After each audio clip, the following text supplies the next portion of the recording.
Olá, vou trazer aqui hoje a leitura de duas páginas do Evangelho segundo o Espiritismo, não com intenções dogmáticas, muito ao contrário. A ideia aqui não é não é criar nenhum dogmatismo religioso, não é se fechar a nenhuma religião, tá bom? Eu tô começando a estudar aí, né, o kardecismo, então tem a ver com o que eu tô estudando, começando a estudar. Se você tiver já um maior conhecimento sobre isso, por favor, escreva aqui nos comentários, tá? E também essas duas páginas que eu vou ler também tem relação com as leituras dos oráculos, com o que eu tenho trazido aí de assunto a respeito das leituras dos oráculos e com o que eu estou vivendo na minha vida, né? E basicamente eu senti que tinha a ver com despertar espiritual. E aí eu vou ler aqui, você faça aí a sua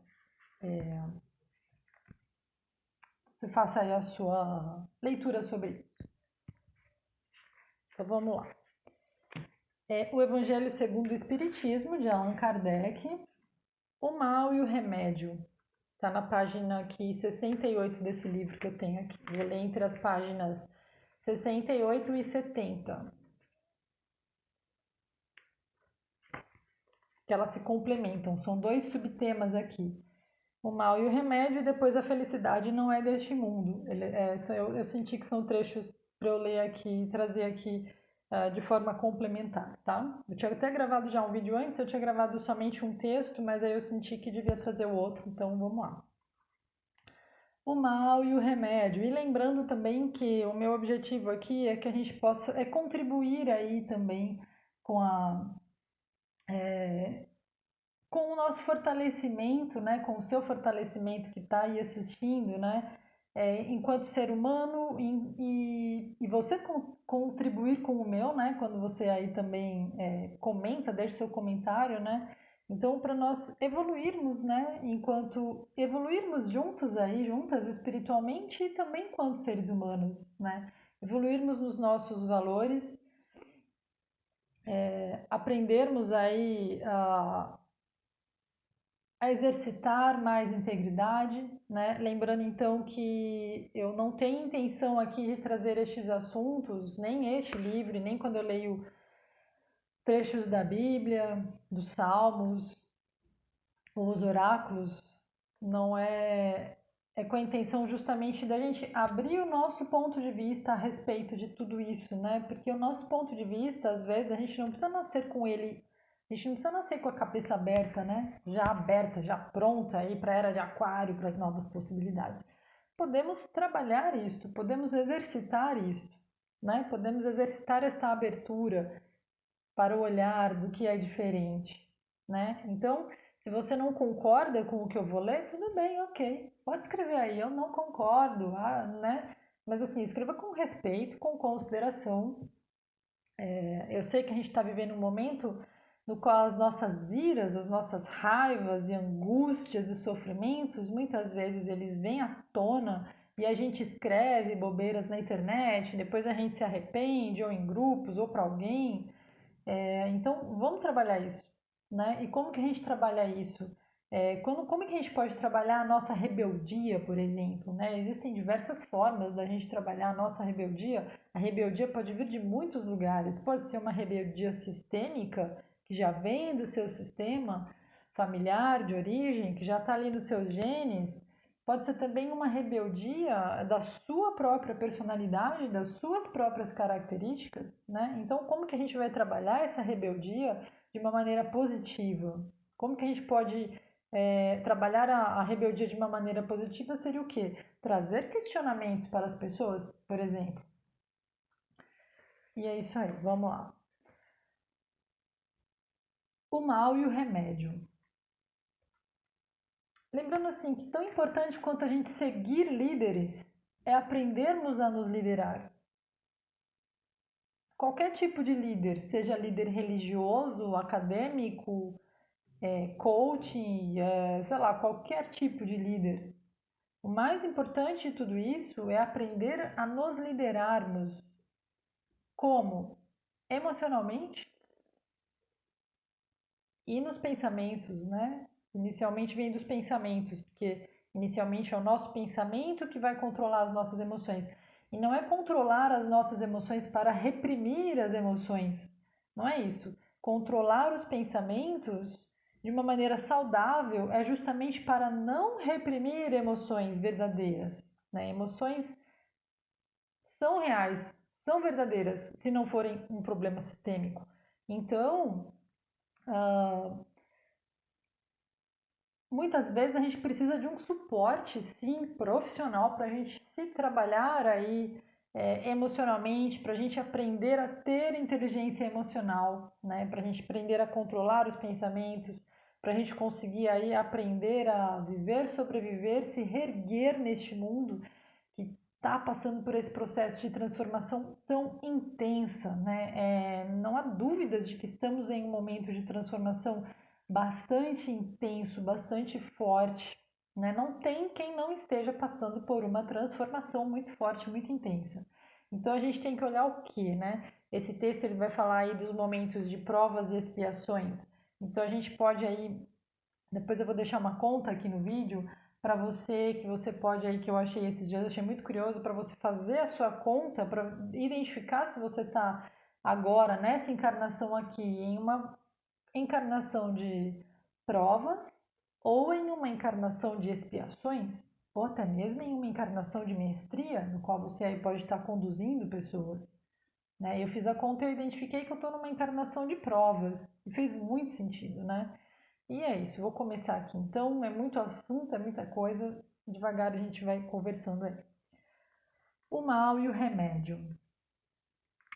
Vossa terra é, pois, um lugar de alegria, um paraíso de delícias? A voz do profeta não ressoa, pois, mais aos vossos ouvidos?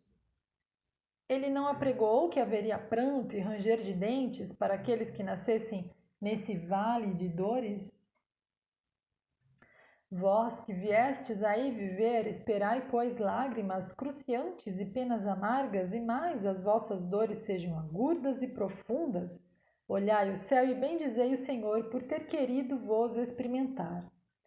Ó homens, não reconhecereis, pois, o poder do vosso Mestre, senão quando ele tiver curado as chagas do vosso corpo e coroado os vossos dias de beatitude e de alegria? Não reconhecereis, pois, o seu amor, senão quando ele tiver adornado o vosso corpo com todas as glórias e lhe tiver restituído o seu brilho de brancura? Imitai aquele que vos foi dado como exemplo, chegado ao último degrau da abjeção e da miséria, estendido sobre o lixo, disse a Deus: Senhor, conheci todas as alegrias da opulência e me reduzistes à miséria mais profunda. Obrigado, obrigado, Deus. Obrigado por querer bem experimentar o vosso servo. Até quando os vossos olhares se deterão nos horizontes marcados pela morte? Quando a vossa alma desejará, enfim, soltar-se além dos limites de um túmulo? Mas, se devesseis chorar e sofrer toda uma vida, que seria isso ao lado da eternidade de glória reservada para aquele que tiver suportado a prova com fé, amor e resignação?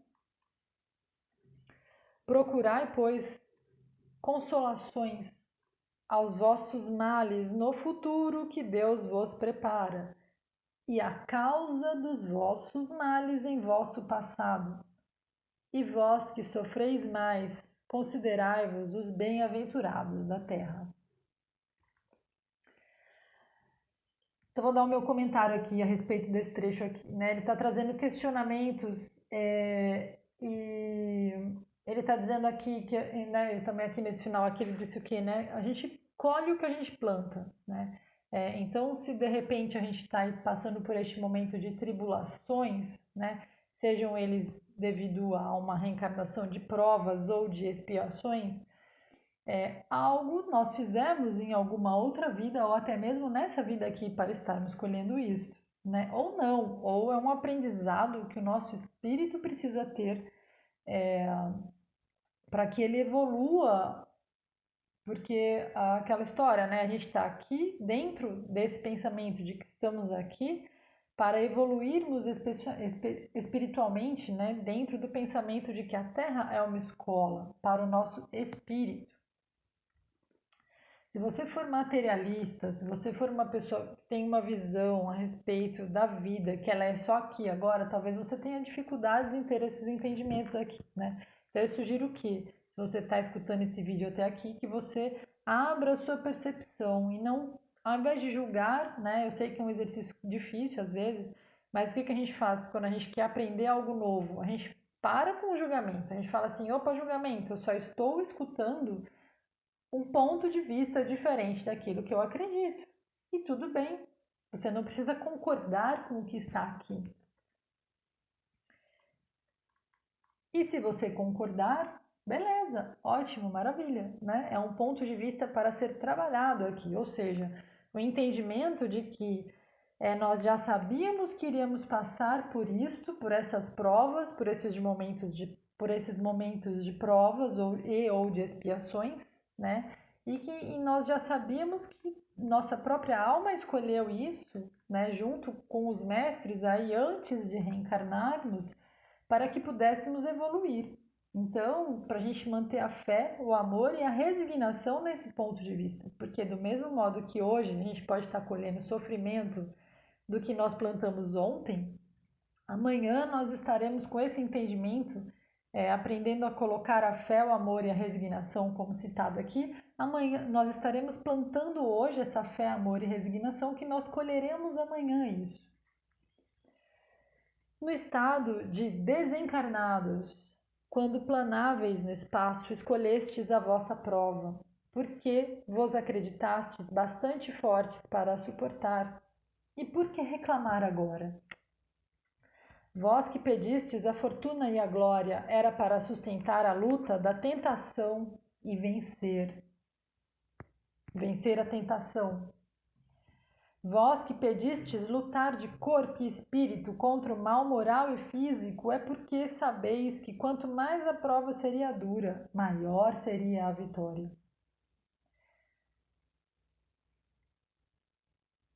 E que dessa vitória sairia triunfante. Devesse a vossa carne ser lançada sobre um morturo em sua morte, ela deixaria escapar uma alma brilhante de brancura e tornada pura pelo batismo da expiação e do sofrimento. Ou seja, né? Está falando aqui que tanto para quem está em uma encarnação de provas ou de expiações, né? Ele deu os dois exemplos aqui, então, o de prova seria o que? A reencarnação de prova seria a gente, que é o meu caso, aliás, seria a gente passar pela tentação, qual seja ela. Já uma luta de expiações seria, por exemplo, aqui ele dá, né, por exemplo, ele fala do corpo, então de repente, por exemplo, uma doença, né? E nesse momento aqui, nesse final aqui, ele fala, então são principalmente para quem está nas expiações, é para tornar o espírito mais brilhante, ou seja, eu reconheço isso como uma limpeza do campo áurico, do nosso campo energético, daquilo que nós somos realmente, além do corpo. Que remédio, pois, recomendar para aqueles que estão atacados de obsessões cruéis e de males cruciantes? Um só é infalível, é a fé, é o olhar para o céu.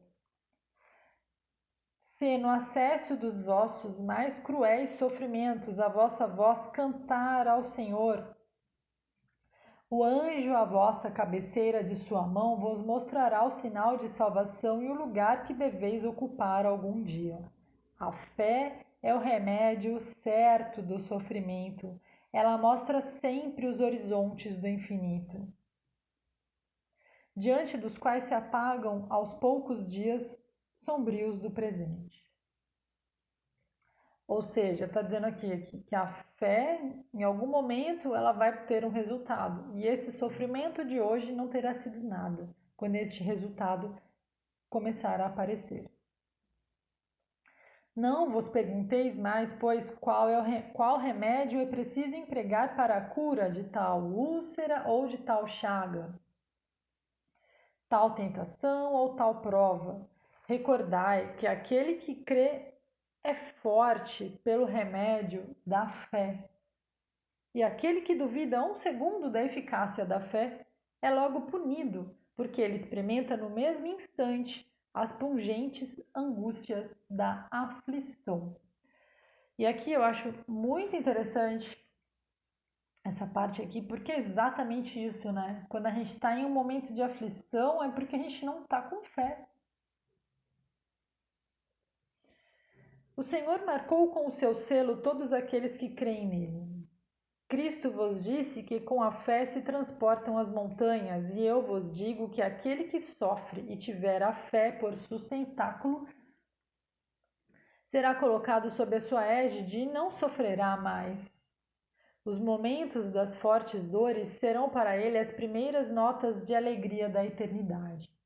A sua alma se despenderá de tal forma do seu corpo que, enquanto este se contorcer sob as convulsões, ele planará nas regiões celestes, cantando com os anjos os hinos de reconhecimento e de glória ao Senhor. Felizes aqueles que sofrem e choram, que as suas almas se alegrem, porque serão abençoadas por Deus. Aqui diz que é um texto de Santo Agostinho, em Paris, 1863.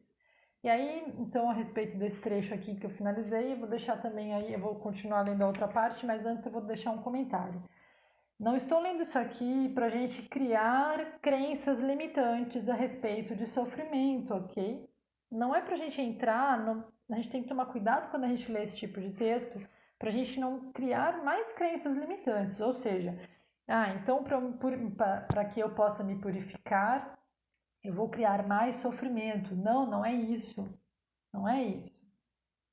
A gente tem que tomar muito cuidado quando a gente escuta e lê esse tipo e consome esse tipo de informação nesse sentido, né? Não é para criarmos mais sofrimento, não é para criar mais crenças limitantes. E aí entra a questão do dogmatismo religioso, né? Para a gente sempre tomar cuidado com o dogmatismo religioso, porque religiões podem ser dogmáticas e podem criar aí uma tendência no nosso pensamento para que a gente, ao invés de a gente evoluir, a gente acaba ficando preso ali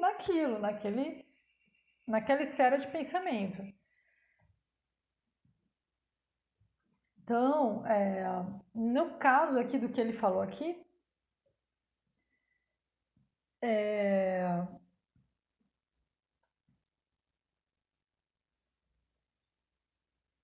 é para a gente desenvolver a fé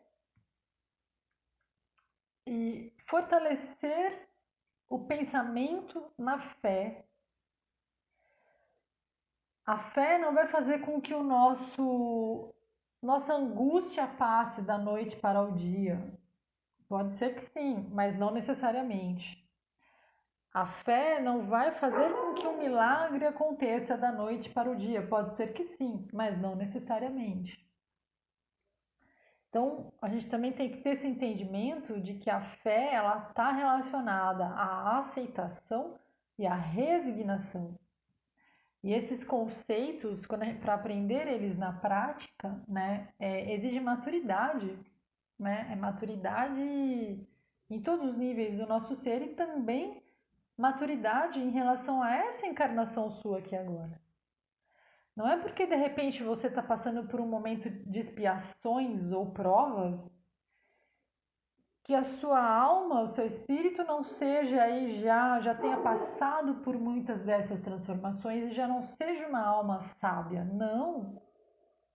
Significa somente que a sua personalidade neste momento está precisando trabalhar um pouquinho mais nisso que você está passando aí, ou por prova ou expiação, né? Principalmente expiação. Que seria o que? Este movimento de sofrimento para ter o aprendizado. Então, pergunte-se sobre o aprendizado, né? Também, se você estiver passando aí por este momento de provas ou de expiações, de qualquer forma, é para ter um aprendizado, né? Então, pergunte-se qual é o aprendizado sobre isso. Às vezes a gente fala nas terapias, por exemplo, ou na física quântica, aí, quando a gente junta as duas coisas, né? Sobre que o outro é um espelho, né? Eu falo muito isso aqui, às vezes, quando eu trago o assunto de chama gêmea, alma gêmea, que o outro é um espelho. Mas calma lá, são dois indivíduos, cada um está passando pela sua transformação. Então, a gente não pode necessariamente se comparar com nenhuma outra pessoa no planeta Terra, ainda que essa pessoa possa ser a sua chama gêmea realmente ou não, ou alma gêmea ou não, né? Então, é importante ter esse entendimento de que cada um está no seu processo, no seu momento aí de aprendizado e a gente não se compara com outras pessoas nestes momentos de dores. E cada um tem que aprender a olhar para conquistar a sua própria liderança, né? Eu acredito muito nisso, da gente conquistar a nossa liderança espiritual. Eu tenho muita dificuldade, aliás, de olhar para Cristo como a maioria das pessoas olha. Eu vejo que nas religiões, isso é um dos motivos que eu tenho dificuldade com religiões, por exemplo. As religiões, as cristãs, né, colocam Cristo como o líder único ali do movimento. Eu não acredito nisso. Nesse sentido, eu acredito mais nas religiões orientais, né? A gente vai ter ali. Eu vejo Cristo como alguém que veio nos ensinar que ele está dentro de nós. Aí é o meu ponto de vista, tá? Não estou pedindo para você concordar com isso. Meu ponto de vista nesse momento, pode ser que eu continue estudando e que eu mude lá na frente. E é isso. Então eu vou continuar aqui. Vou ler mais uma página, que agora o subtítulo: A felicidade não é deste mundo. Não sou feliz. A felicidade não foi feita para mim. Exclama geralmente o homem em todas as suas posições sociais. Isso, meus caros filhos, prova melhor do que todos os raciocínios possíveis a verdade dessa máxima de Eclesiastes. A felicidade não é deste mundo.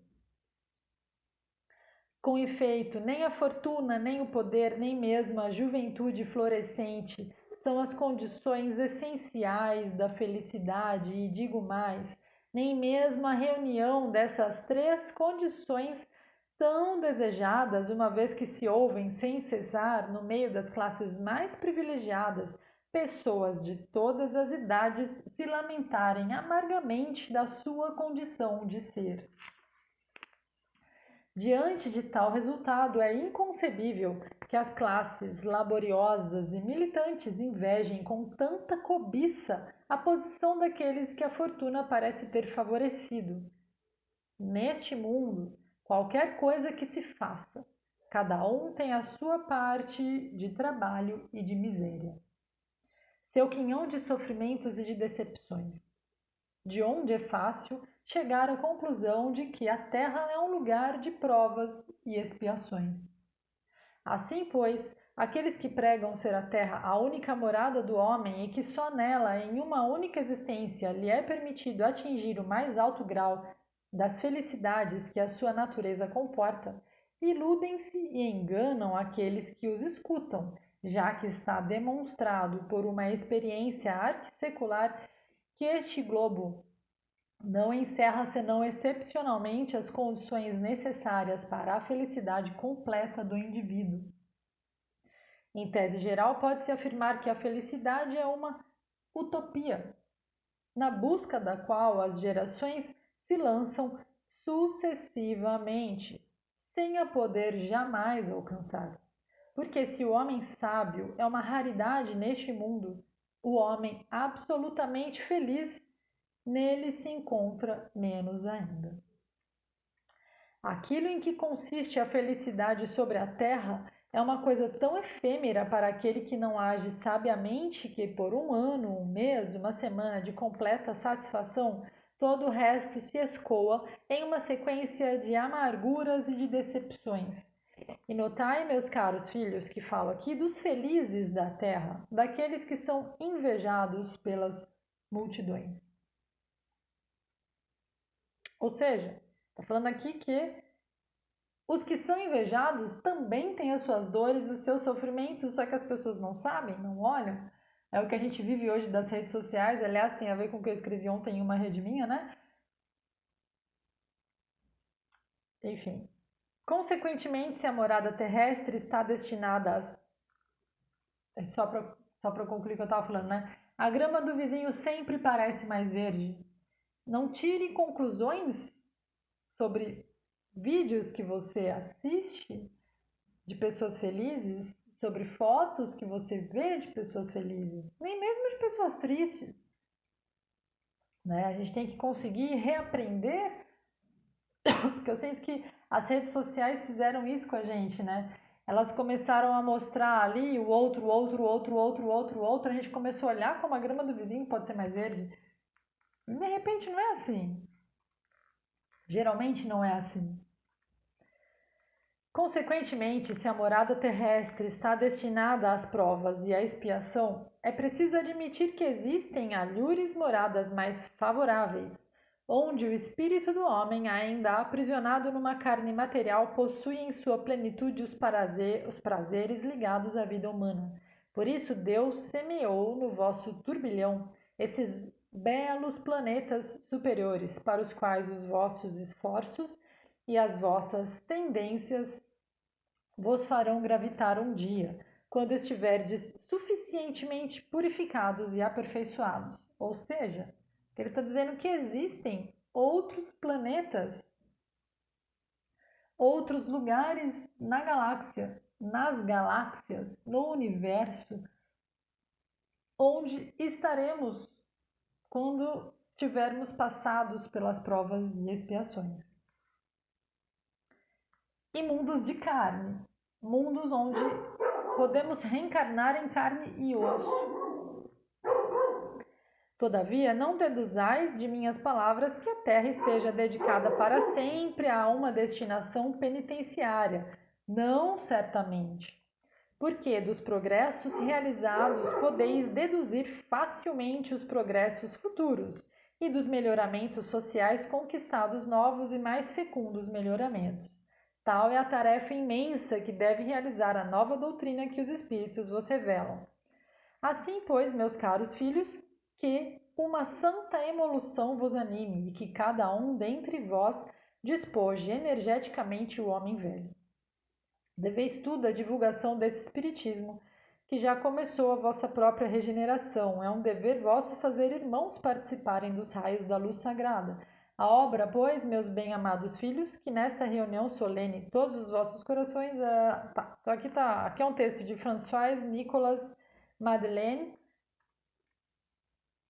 Ele foi aqui, então, acho que psicografado em Paris, 1863. Então, eu acho que esses textos aqui têm muita relação com o despertar, né? Esse movimento do despertar do despertar coletivo que estamos passando, né? Cada um através da sua individualidade. Me ocorreu de deixar esse texto aqui, espero que seja contribuição para você, que você, se você puder comprar este livro, ótimo, legal, maravilha, compre. Não precisa ser essa edição, procure aí uma edição que possa ter aí perto de você ou pela internet. E faça a tua própria reflexão, né? E é isso. Meu nome é Ana Carolina Sandoli e estou aí trazendo então esses conteúdos, né, sobre autoconhecimento, desenvolvimento pessoal e espiritualidade aqui para o meu canal. E vamos lá. Espero que você deixe aí o seu comentário sobre o que você achou. Se você diga aí se você tem religião, se você não tem, se você é espiritualista ou até mesmo kardecista, qual o conhecimento que você já tem sobre isso, não somente conhecimento teórico, mas também o conhecimento vivencial, né? Porque muitas vezes nós não temos conhecimento teórico, mas temos conhecimento vivencial, né? E aí, quando a gente tem o conhecimento vivencial, a gente pega um livro desses, né? Os Salmos, por exemplo, e a gente consegue ter um pleno entendimento, né, consciente daquilo, né, em palavras, né, um entendimento mental, né, que a gente consegue raciocinar sobre aquilo. E se você não tiver nenhuma dessas experiências, tudo bem também. Nem a experiência vivencial, que eu acho difícil não ter, né? Quando a gente já estuda esses assuntos, acredito que você já tem aí uma experiência vivencial sobre isso, mas se você acha que não tem, tudo bem. Deixa aí o que você pensou aí sobre essas reflexões, o que você pensa sobre tudo isso. Gratidão por você aqui e um beijo, até mais. Até o próximo vídeo.